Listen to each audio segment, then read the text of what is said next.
Chondro, corner where we rise and grow. Twist and turn, let the passion flow. Chondro, corner watch the future shine. Every scale a story, one of a kind. From the shadows we move, striking out bright. In every twist we find the light. Bring the best, gotta have patience in this game. Chondro corner where we make our name. Chondro corner, Chondro corner, Chondro corner, Chondro corner, Chondro corner, Chondro corner, Chondro corner. Chondro corner where we rise and grow.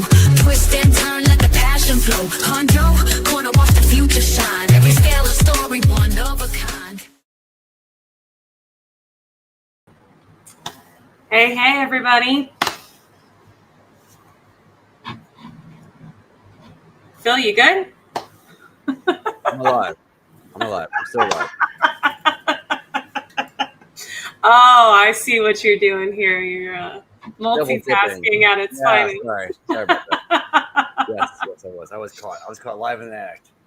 All right, so everybody, obviously, we are switching things up a little bit tonight.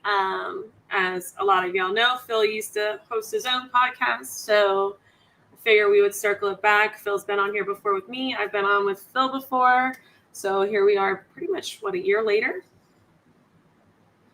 Yeah, pretty much. Close. Yeah. Bringing it full circle. So Phil's on tonight with me as a guest host. Phil's showing us the guns. And then actually in a couple weeks, we've decided we're going to flip the script and Phil is going to be the host and I'm going to be his guest. I've been laying low for a minute, so this is it's cool getting back in the fray. I've been so busy with work. I started a new job in July, and it's at a factory. It's hella OT and tons of hours. I wake up at 4 a.m. every day for work, and 5-6 days a week. And we've been getting abused for a while, and we've been through audits and inventory. So I've been just not really socially active. So thank you for having me back. I really appreciate it. I just been on a D-low for a minute. I just been so busy with real life. Snakes are the same. I appreciate you coming on. Obviously, before we bring Brandon on, we're just going to go through the comments, say what's up to a few people, and then we'll get the party started. Obviously, I skipped one. The big boss in charge, Mike, is in the house. He is the early bird special. Kyle, thank you for jumping on. Thanks, Kyle. Thanks for the support. Thanks for a new group chat. It's pretty awesome. Maybe we'll let Jen in if she's lucky. We'll send her an invite. Part of the cool club. Yeah. I don't know. Sometimes you want me in the group chat. Sometimes you don't. Always. We always want you there. Dickie Foster, thank you for coming on. James, thank you for tuning in tonight. Rayleigh, thank you for coming on. My girl Shauna, thank you, babe, for coming on. You doubled it up. Daniel Berry, thank you for coming on. Sports highlights. It was a good NFL weekend. I want to check up on that guy. A great NFL weekend. Courtney, I love her. Absolutely love her. She is awesome. The rock behind Kyle right there. That is for sure. Richard Kensinger, thank you for coming on. Our boy, always on every week, like clockwork, on every show. Jordan from Heartland. Heartland Reptile Enclosure. Yeah. All right. And we are going to go ahead and bring on Brandon. Hey. Hi, thanks for having me. No, thank you for coming on. I appreciate it. I know I kind of hit you up and then I went silent for a while because we booked it so far out. Yeah. But I appreciate you coming on, Brandon. So obviously we're just going to cut straight to the chase. So how did you get into this rabbit hole? Gosh, yeah, I've taken quite the path to get to where I am today. So definitely in regards to, I keep both a very large assortment of invertebrates, more so arachnids, but then also dabble in the reptiles. my business is mostly geared around arachnids and the biotechnology industry. But really kind of started out when I was a kid. I was really big into reptiles, and so I was big into reptiles as a kid and dabbled in the arachnids. So now it's kind of the inverse of that. So what reptiles did you start out with then?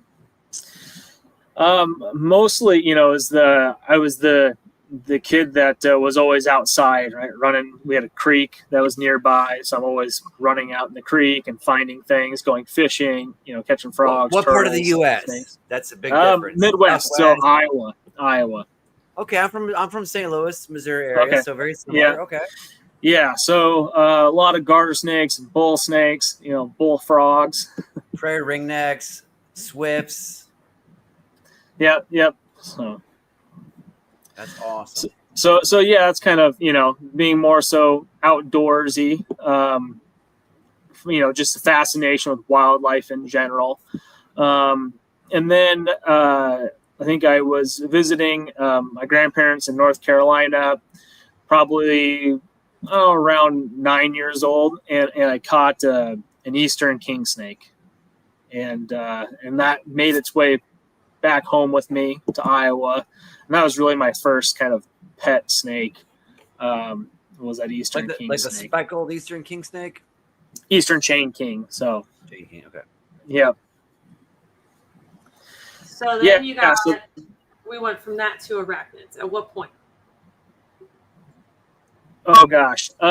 So along those lines, I still would go out and catch arachnids, spiders and things like that. And I was the kid. I would go and I'd pick up the spider, and I'd be crawling on my arms or crawling on my hands. I had no problem with just catching these things, and then probably around when I was probably about 11 years old, we moved to San Diego, California, and which was just about a year and a half thing. So that was my first introduction to my real fascination with arachnids, because I started finding black widows around the house where we lived, and so much to the dismay of my mother, who was not a fan.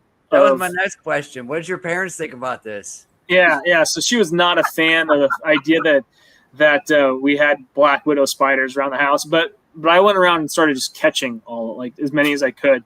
And so I ended up keeping I had little critter carrier things that I was keeping black widows in the garage. But I didn't tell her. I would just go, I had a whole stash of them, and then would feed them.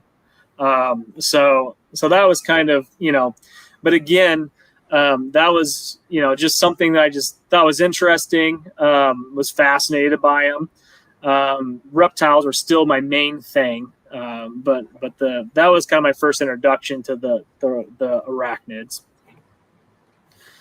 So, when I was in high school, I started really ramping up the reptiles, to where, and this is probably my sophomore year of high school, I started just having I kept a bunch of different king snake species. So I had this idea that I wanted to, basically keep all the different species of king snakes, which I don't think I ever got there, but I had plenty. And in fact, I had a room that built in the basement to keep all my reptiles. And so I had snake racks, and I was getting heavily involved in the Iowa Herpetological Society at that point.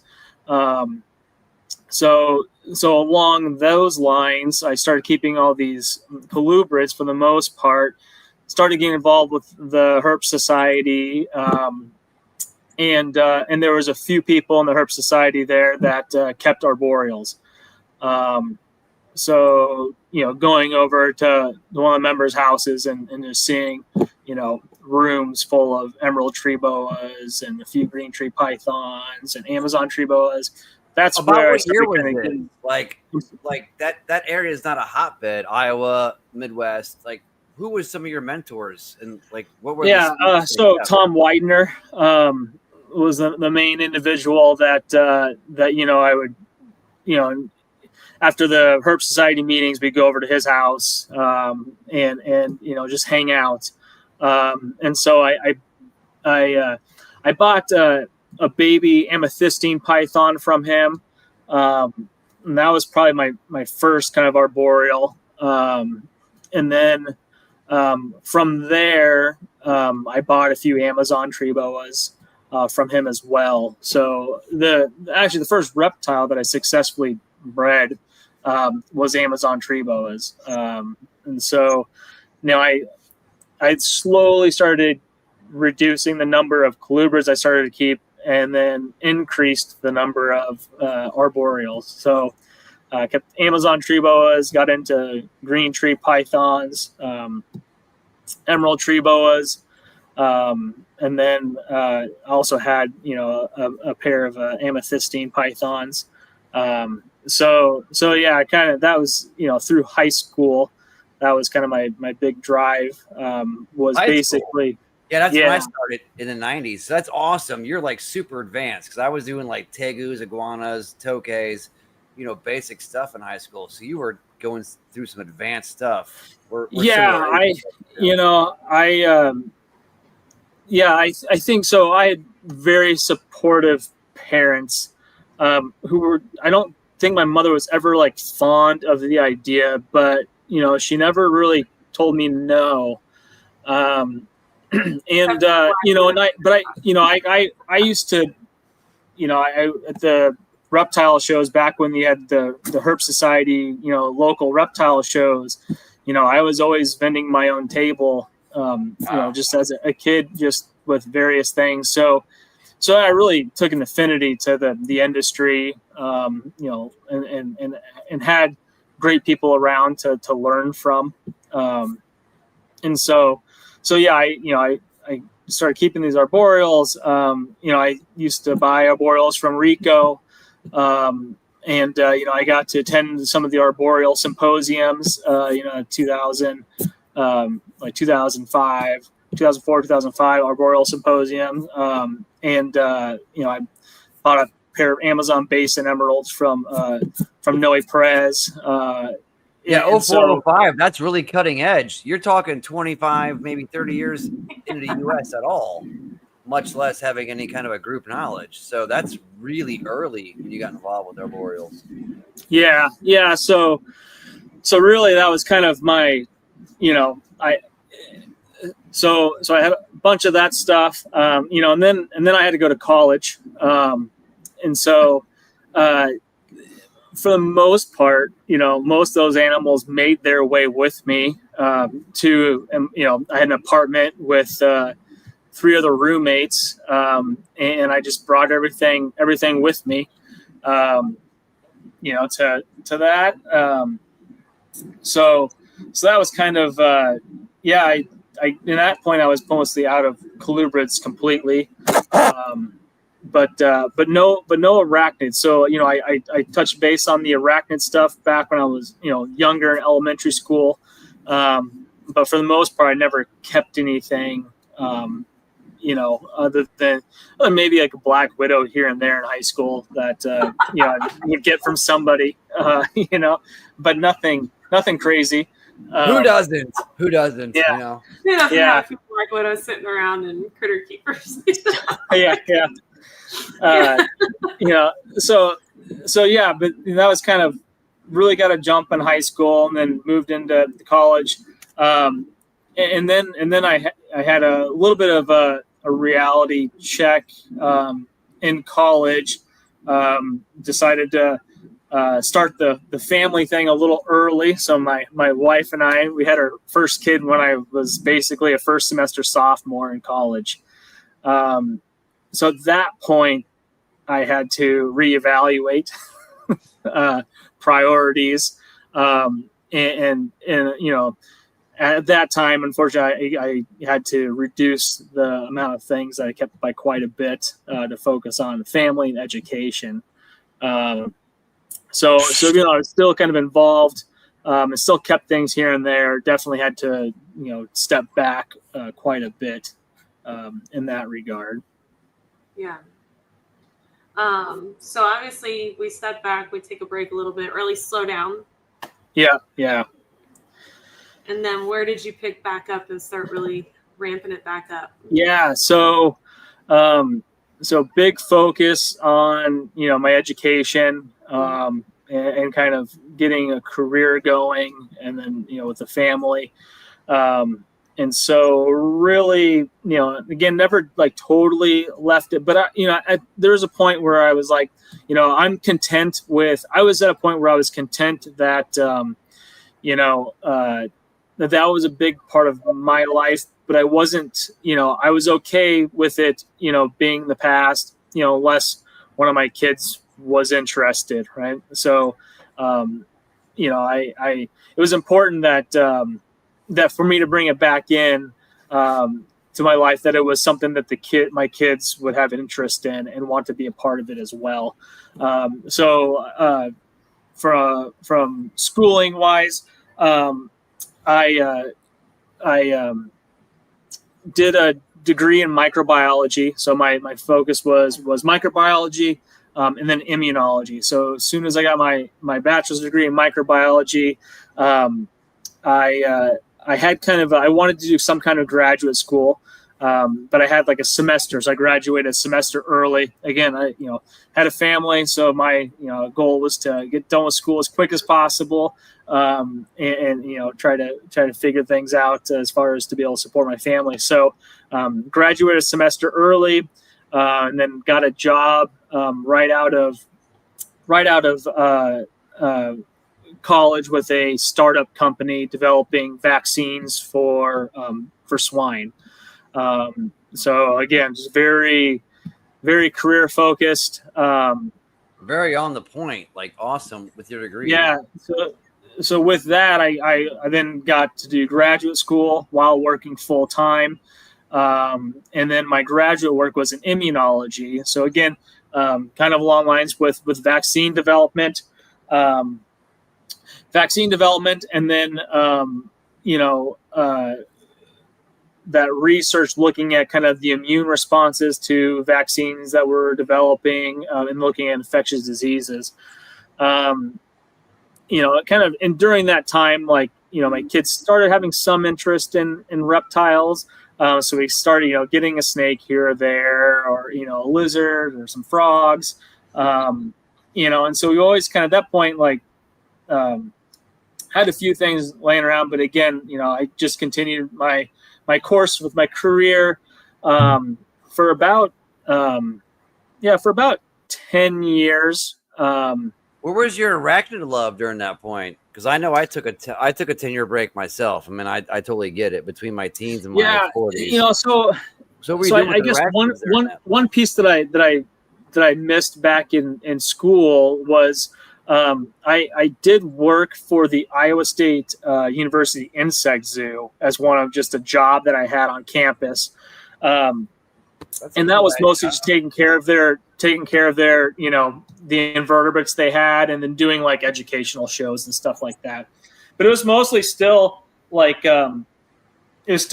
just, a job necessarily. Right. So it was kind of fun, to be taking care of these critters and things, and doing educational shows. But again, it wasn't like, I want to keep these things, around the, as pets or anything like that.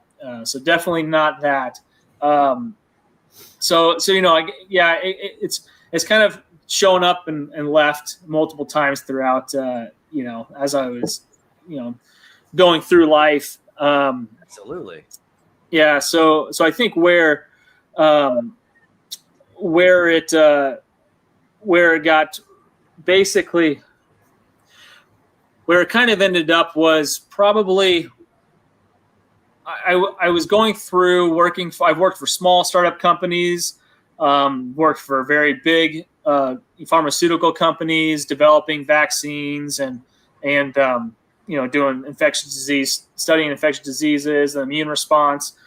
And I was kind of getting disenchanted with kind of, I don't know, working for industry. It was, I don't know, there's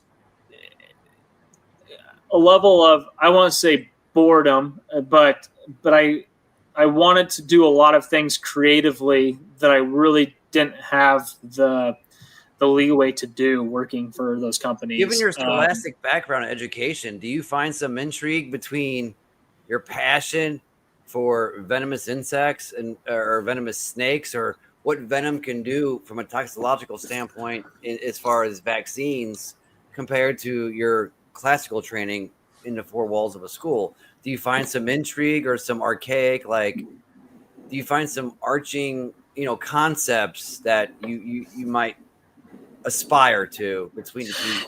Yeah. So that's how I kind of got to where I'm at. Was I decided that I was like, I'm just going to start my own company. And that was probably around, 2014, 2015. I was like, I'm going to start my own company.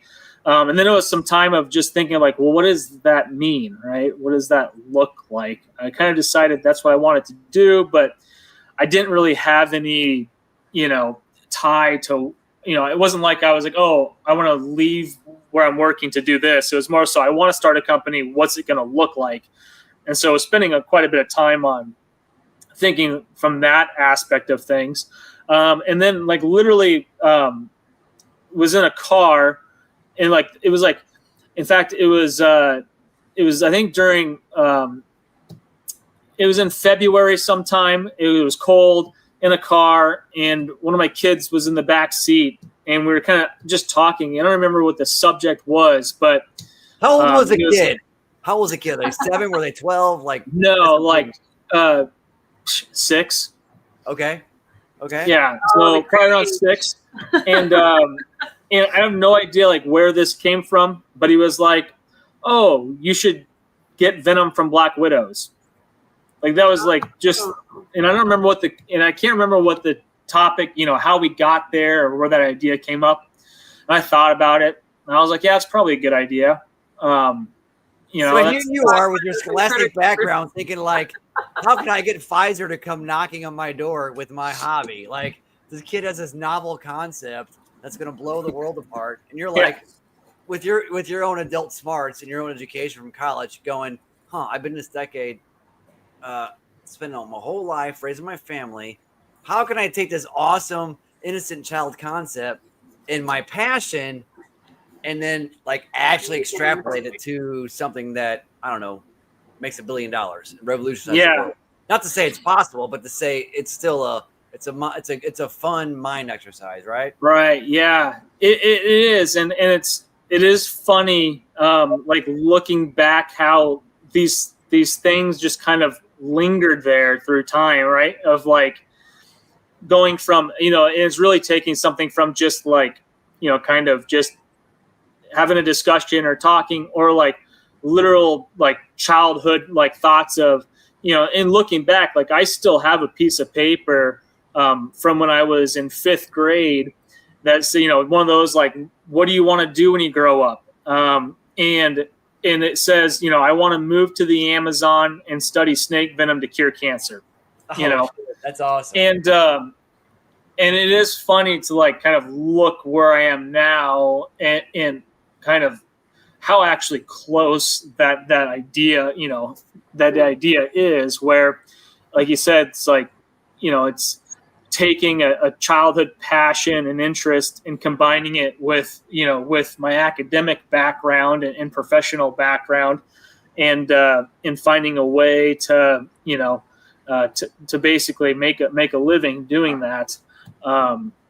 So I still consider still very early on in this process, and anytime talking about, well, first of all, you still got 30-something years to figure this out. You've been putting in the last 30 years. You still have so much more time to be a vibrant person and contribute. I think he wants to retire before then. Hey, I don't think I'm. we all have an expiration date, Jen. Come on now. Because you're young doesn't mean we are. We're going to be old, man. Come on. I'm going to be 50 in a couple years. Get off me. I'm not far behind. I'm Oh kidding you. God! I'm retired, Phil. Stop trying to keep people on their feet. Listen, I get up at 4 a.m. every day. Don't get me tired. But yeah, I think the idea of looking at venom and looking at different components of venom, whether it's to ideally the goal of what I want to do is create products, right? Products that whether it's innovative anti-venom or if it's a diagnostic assay, that's kind of where my focus is creating those products. And then, a byproduct of that is also looking at the diversity of those venom components and scorpions and spiders, and looking for, potential molecules for biomedical research as well. So the biomedical research side of things with the different, molecules, components, interesting, but ultimately I think, for me, I want to be able to create licensed products to help aid people or animals bit or stung by venomous animals in general. So how does this segue into your scorpion passion? Which, forgive me if I'm wrong, looking at your Instagram page, looks to be your bread and butter. Your scorpions are more expansive than anything I've seen. Your tarantulas and arboreals and stuff seem to be hobbies, vestiges of your past, your passions. But your scorpions, your bread and butter now. If I'm wrong, tell me. Yeah. How did you get a scorpion? Why is that important?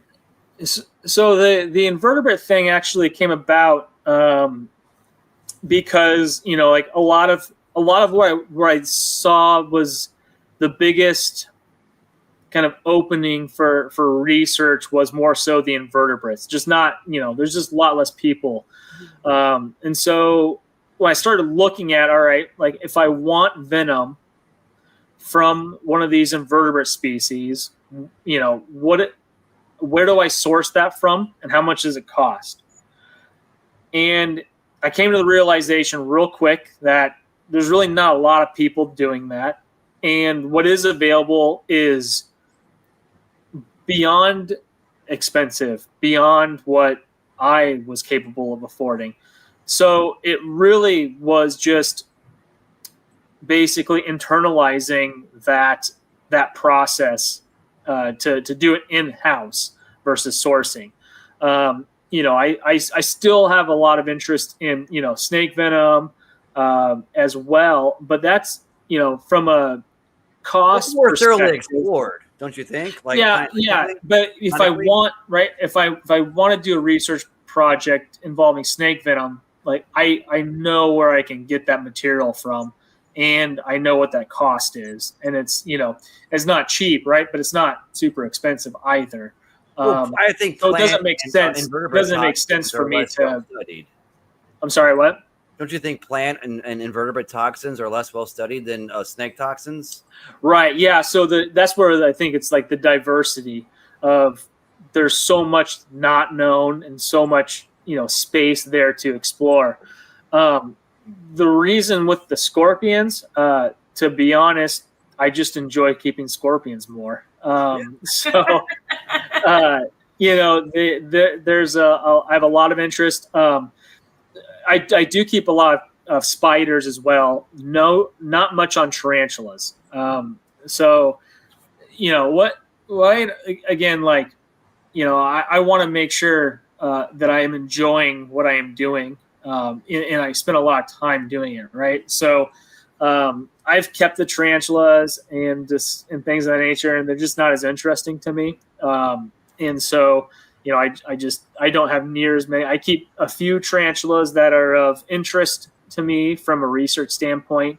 But the scorpions, that's where I think a lot of my interest lies with the scorpions, the diversity of them. Looking at, for instance, along the lines of North Africa, where there's Androctonus australis, which I was is going to ask you New World versus Old World, and like what your preference was. So Androctonus australis, you find those from Morocco all the way through Egypt, right? For anti-venom products. Oh yeah, sure. I totally knew that, man, bro. I already knew that. I'm kidding. So I know nothing. So, but for like, an anti-venom product that's applied all across North Africa for that species, are those localities, we know snakes, right? Snakes have different venom components, geographically speaking. So, I have a lot of interest in, do we see that with scorpions as well? Which would make, potentially anti-venom on the market more or less effective in certain areas. And so there's a lot of, for me, questions that I want to answer along those lines. So yeah, I keep a lot of scorpion species. I'm probably up to 130 species right now. Wow.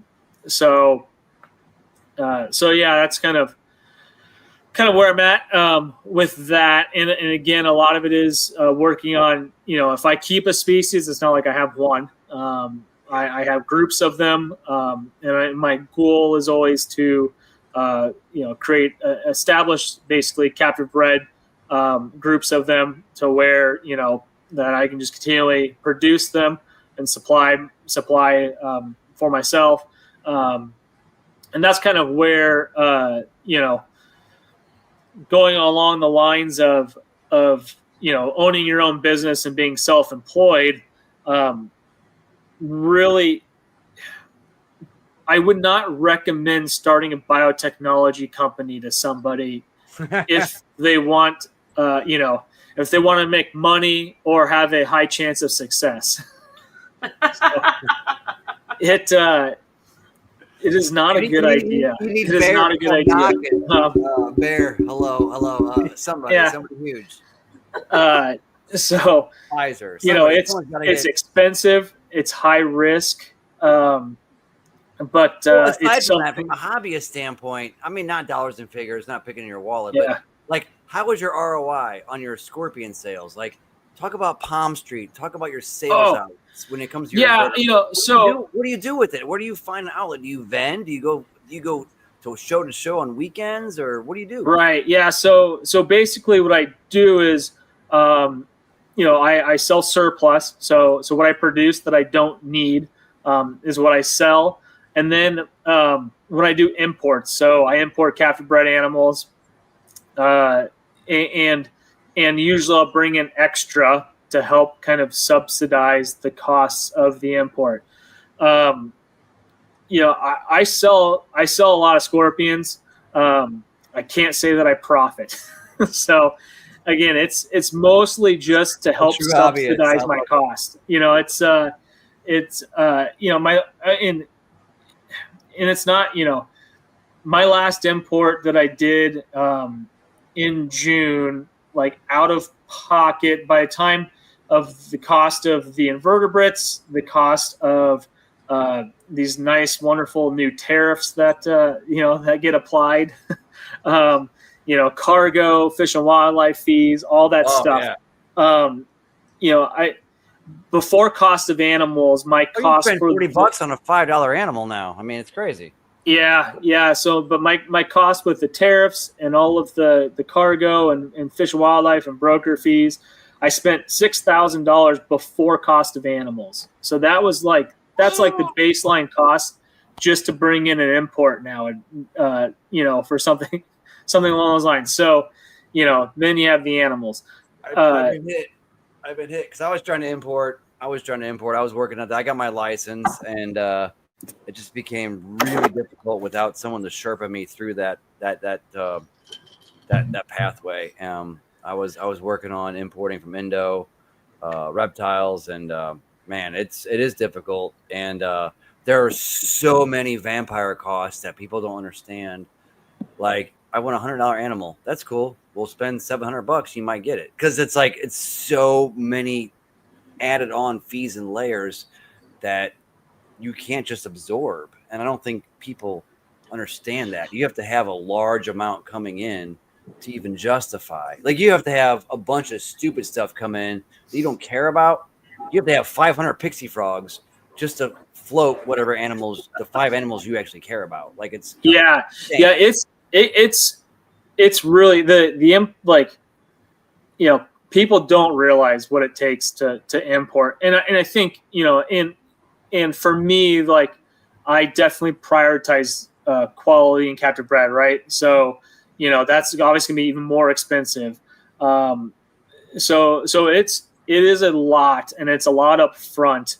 So my main goal is if I can come close to breaking even, then I am way more, you know, I'm really content if I can come close to breaking even. I think it's a smart mentality. The little bit I've brushed up against it, bro, trying out my own self, I think that's a accurate statement. It's hard to be a big time import broker and actually be in the black. It's very difficult. You have to do a stupid number of animals to actually make that work.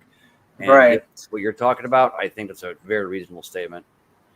Yeah, and you know, and the only reason why I import at all is because, again, it goes back to, you know, if I want this venom, right, for my research, then it made sense to me to do this in house, right, to have my own supply that I get the venom from, and then also, so what ended up leading me to importing was when I'm going out and trying to acquire these species, right, like who do I buy these species from?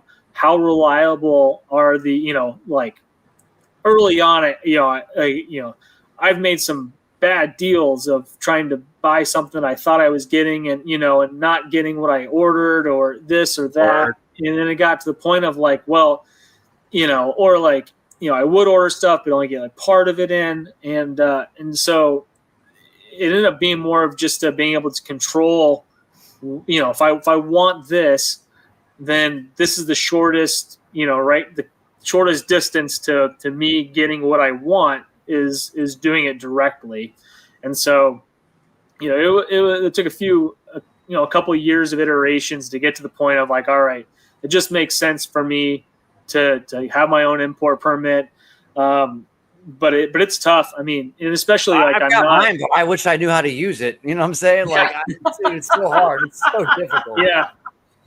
Yeah. I mean, that's part. So I you know, the people that I import from, very good, trustworthy relationship. I think that's half the battle is, you know, having somebody you trust across the pond that, you know, will do right. Because there's definitely, I've witnessed a lot of imports gone bad, right? Of, you know, sending money over and stuff. Gone wild. I've been very lucky to, you know, to get, you know, to have people that I import from that care as much about quality and the well-being of the animals as I do. Have you ever like considered importing like your own Amazons, green trees, kind of lumping those in the bunch? Yeah, Please. it's definitely it's crossed my mind, but you know, the amount of work that goes into that, I think is, you know, when I look at my day, you know, time is my biggest enemy of having enough time to do everything. So, you know, it's my brain works 10 times faster than what I'm capable of actually, you know, producing. And so really trying to reel myself in and making sure that, you know, focusing and getting the stuff done that I need to do is super important. So yeah, it's you know, that aspect of things is interesting. You know, I'd love to look at it, but definitely time is what I would need to, you know, and again, I always want to make sure I do things the best way I can too. Right. So I don't want to, I don't want to pursue something if I can't do it the right way. And I think that's kind of, how I approach everything with what I do and sometimes that can be detrimental too, right? Wanting something almost too perfect, when, being almost there is good enough to keep moving forward. So I also have to keep that in mind too. So of your arboreal snakes, do you have a favorite species, and what are your plans? Do you plan to breed, or are you just keeping as an enthusiast, or and if so, if you're going to breed and go forward, how does Palm Street blend into this? How has it been for your invertebrate sales? And I mean, can you talk about those couple topics? Yeah. As far as I think I usually approach things of, if I'm buying something arboreal wise, then the plan is it goes into a project, right, of some kind for breeding. And again, it's mostly just stuff that I like, right? So I have an affinity for Amazon tree boas. That was the first, snake species that I produced. And then so, I like those, and I like green tree pythons, and I have an assortment of arboreal vipers as well. Really? So yeah. Good. And so, I'm sorry.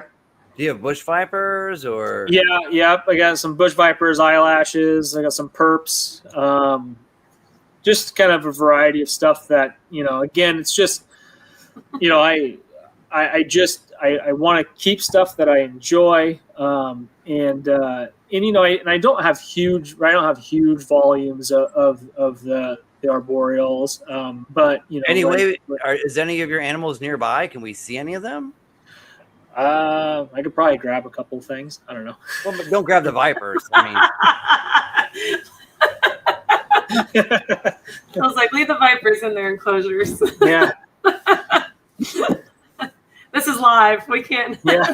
No. it might go viral. Brandon, don't get bit, bro. It's probably not what I want to go viral for. But damn, Yeah. don't take it too serious. Come on, man, be careful. Be the next. No, if you can show us anything, I'd love to see some animals myself. I just. Yeah. I can grab something here in a moment. We don't need another like Taipan, whatever situation. Oh God. Yeah. But yeah. So with the Palm Street thing, I've done Palm Street a few times, and only just with the arachnids, and it's gone quite well. I have some friends that do Palm Street quite a bit. It's been very, very good to them. From just it's essentially kind of right. It's a virtual show, and so without all of the costs that go into having to travel, having to the time commitment. It's still a commitment from a time standpoint to kind of get prepared for it, right? But you're not packing up a bunch of animals and styros and traveling, in cars, staying in a hotel. I mean, do you find your sales numbers are equatable? Like, if you went to a show, you sold 10 animals, whether they're $5,000 or $5, do you sell the equivalent on? You definitely do. It's definitely much better. So doing Palm Street's much better than doing a show, definitely, and especially for the invertebrates.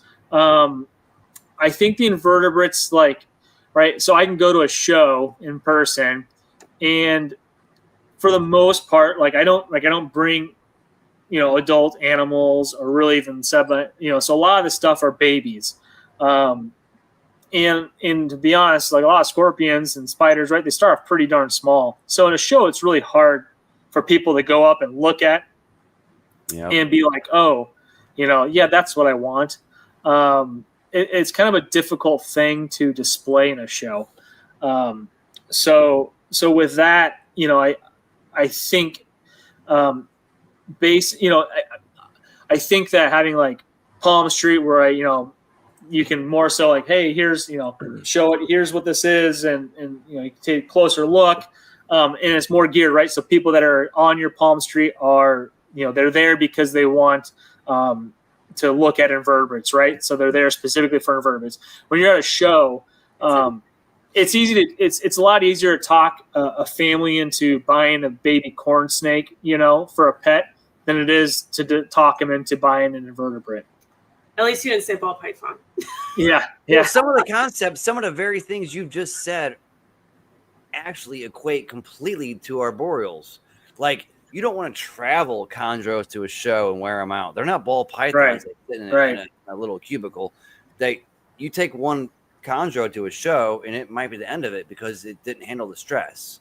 So some of the things you've just said in relation to your invertebrates, in the ease of selling them online virtually without taking them out of their home, humidity, atmospheric pressure, enclosure, tub, tote, whatever you want to call it, some of those same concepts would apply to, Amazons or chondros or Amazon tree boas as far as sales standpoint goes, because it's not easy to drape those around. They're not ball pythons. They're not corn snakes. They're not king snakes. They're a lot more delicate. You take them on one road trip or maybe 10 and they're going to drop dead because they're not going to handle it well.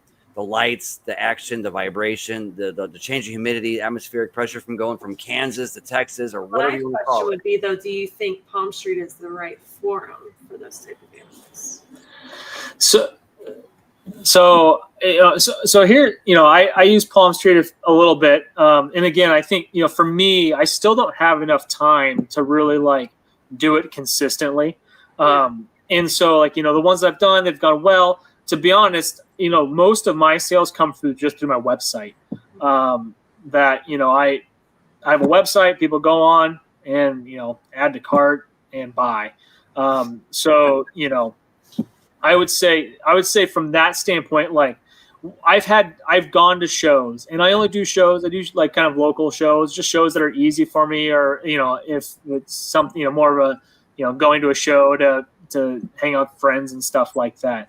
But I'll go to shows and I'll make triple or quadruple while I'm at the show on website sales than what I actually make at the show. So, there's that aspect too of, so for me, I'll go do a show or attend a show, but it's usually just because I want to enjoy that time, to hang out with friends. I like Tinley Park. I started going to Tinley Park in 2004. You vend Tinley? No, I like to attend, not vend. So that's kind of my philosophy. So come on. That's my philosophy with that. And I'll help. I have friends that vend, so I'll hop behind the table, help them out, and hang out and stuff. But I just want to. I want to be. I want to go see people that I enjoy being around, and then not worry about. You see the trend here, Brandon. He's trying to work you to your grave. Yeah.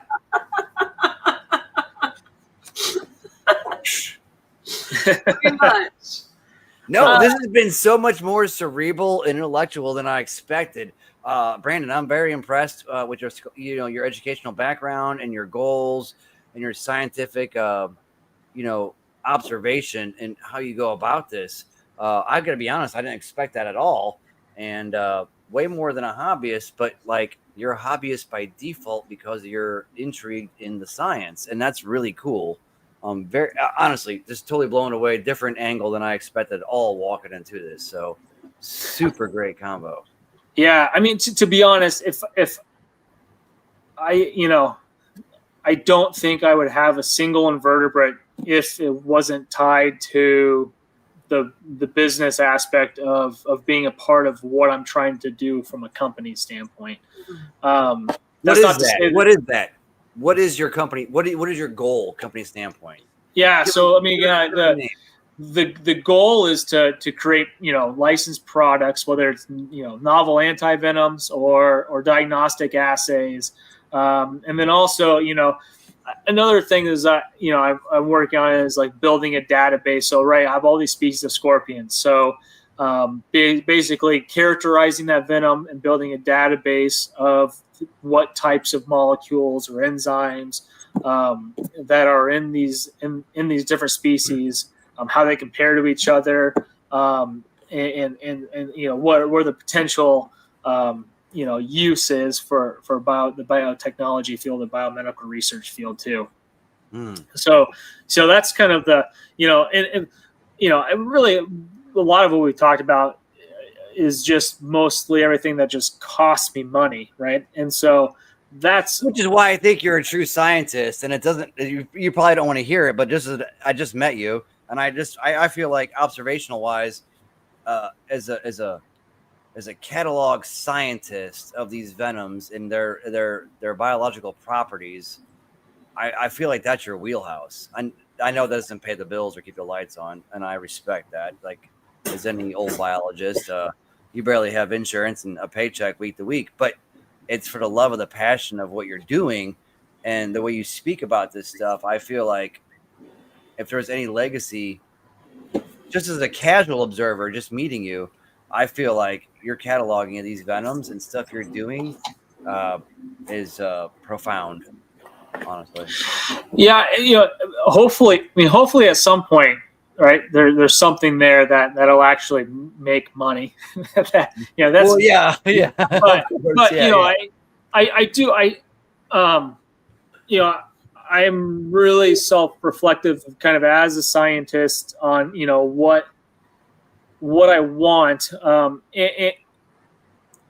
And this always sounds super cheesy saying it out loud, but it's a very genuine thing. So I describe like what goals of my company, what they're trying to do, but ultimately I think, just as a scientist, like I want to be able to do something that helps make the world a better place. Boom. Right? And I don't really know what that, again, it sounds really cheesy saying it out loud, but it is like it's, and that might not be, and to be honest, right, that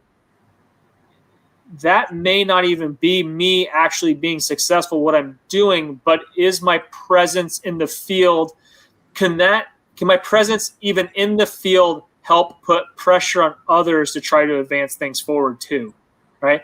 So I don't even necessarily look at, obviously I want to be successful and have what I do succeed, but again, it's a very high risk, low probability of success with a lot of these things. I mean, let's be honest. It's like make it to the NFL. You make it to, be a, an NBA player. Like it's a very difficult.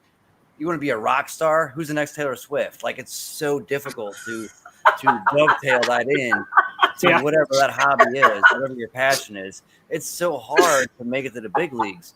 And I think you're in it for the right reasons, though, man. I really do, Brandon. I think the scholastic angle and the humbleness of which you speak about this stuff is impressive. The next rock star is Taylor Swift.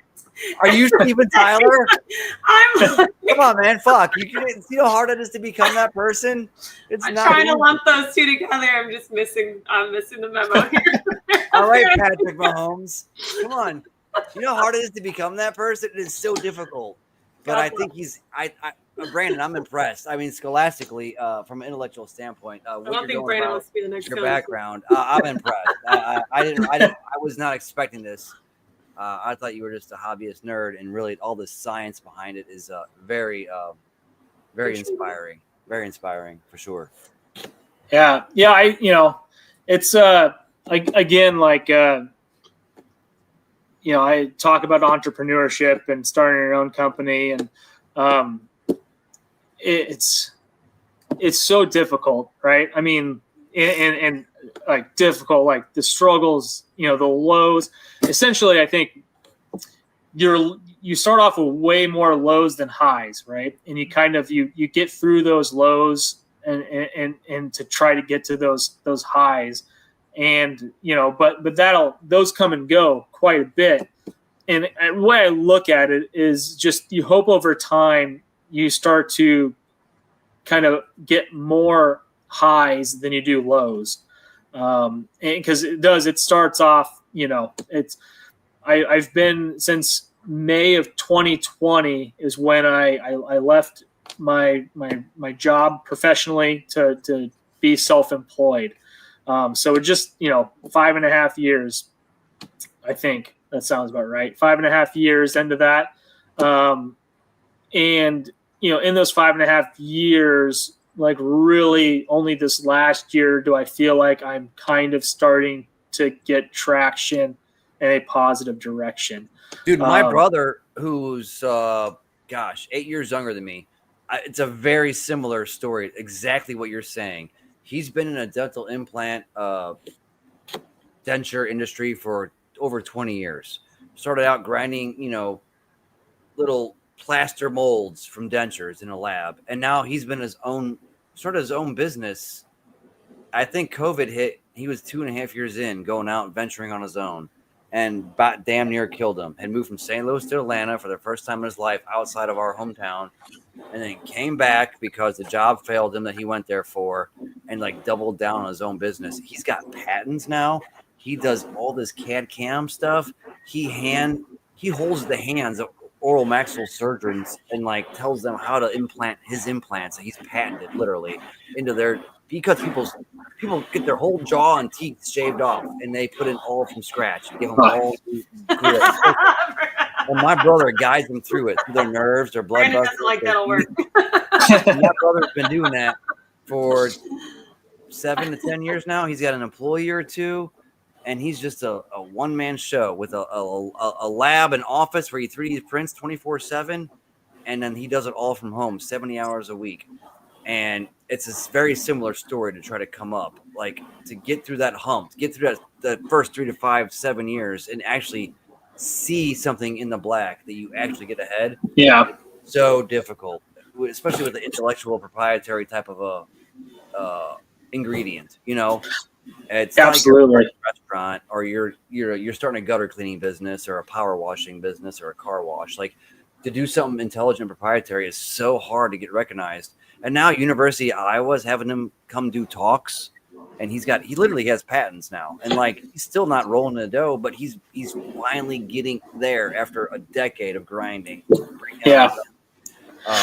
Different intellectual avenue, but similar concept. Yeah, it is. You have to be comfortable. You have to be comfortable with being uncomfortable. To be honest, like if I question, at least once a week, right? Like, is this really like the right thing? Right? Am I doing the right thing? Is this, and it's being able to talk yourself out of just keep pushing, talk yourself out of the doubt and just keep pushing through and finding a way. It's really kind of, I've had to switch and shift and figure out, different things. You run into different challenges, and where you think that, revenue is coming from, all of a sudden that slows down or stops. You have to shift and do something else. You have to believe in yourself. You got to believe in your own intellect, and that's really hard to do in the long run. It's tough. Yeah, it definitely is, especially with a family, right? I mean, that's what weighs on me the most is, right, having to support the family. So as long as I can do that, like I'm okay with, like me personally, like it doesn't bother me from like a risk standpoint or, this or that. But as long as I can provide for my family, then I'm, that's my number one goal, is making sure I can still provide for my family. Everything else, I can deal with in one form or fashion. So Where do you see like your short-term goals as far as collection, adding any more breedings, anything like that? Yeah. So, I have a few Amazon tree boa pairs that I got, hopefully they paired up in around June, kind of a little late start, I think, but, I would hope sometime here soon, maybe get something out of those pairings. I'm pretty, I'll add little things here and there, from the reptile standpoint.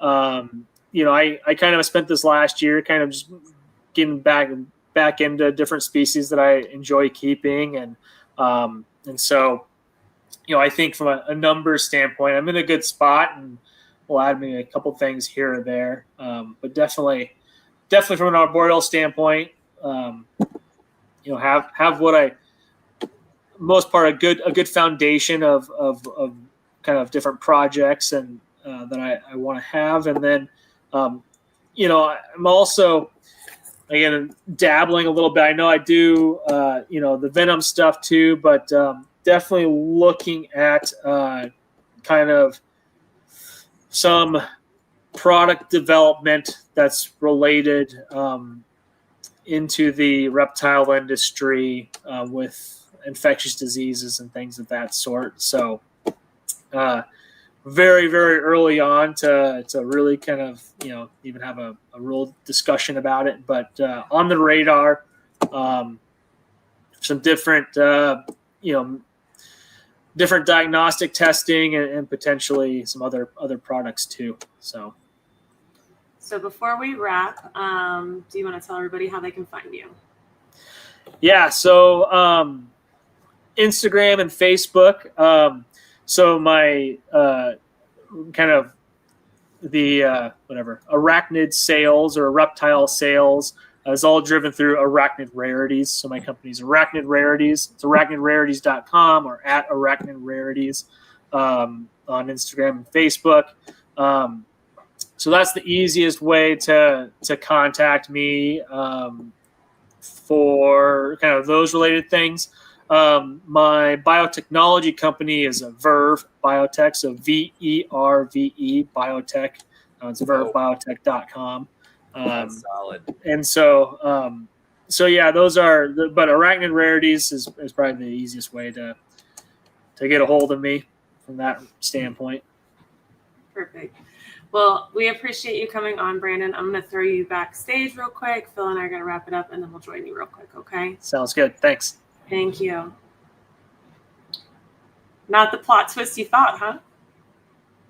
No. But I loved it. It was definitely a different twist, but it's awesome. Like, I love. Oh man, so. Viewership was steady, interaction was steady. The intellect, his goals. That you know, peaks to your his different opinion of how he keeps his animals and for what reasons and where he's going and what his background is also all ties together. I loved it. I loved it. Well, I appreciate you coming on. Thank you, everybody in the comments, for joining with us. That was definitely, like I said, that was fun. It was a twist on how we normally do things, whole different perspective on things, on how we can kind of tie in our passions to our living and our goals and our future. And dude, science, future, multiple species. That's awesome. Hopefully I didn't embarrass myself too bad and I can come back on one day. We'll see you in 2 weeks. Other than that, guys, don't forget to tune in. Next week is obviously again Rose. We've got a few more episodes before the end of the year, and then we're going to wrap it for Christmas break. You know, take a little bit of time off. Otherwise, we hope you guys have a great night, and thank you for tuning in with us. Chondro, corner where we rise and grow. Twist and turn, let the passion flow. Chondro, corner watch the future shine. Every scale a story, one of a kind. Chondro. From the shadows we move, striking out bright. In every twist we find the light. Breeding the best, gotta have patience in this game. Chondro corner where we make our name.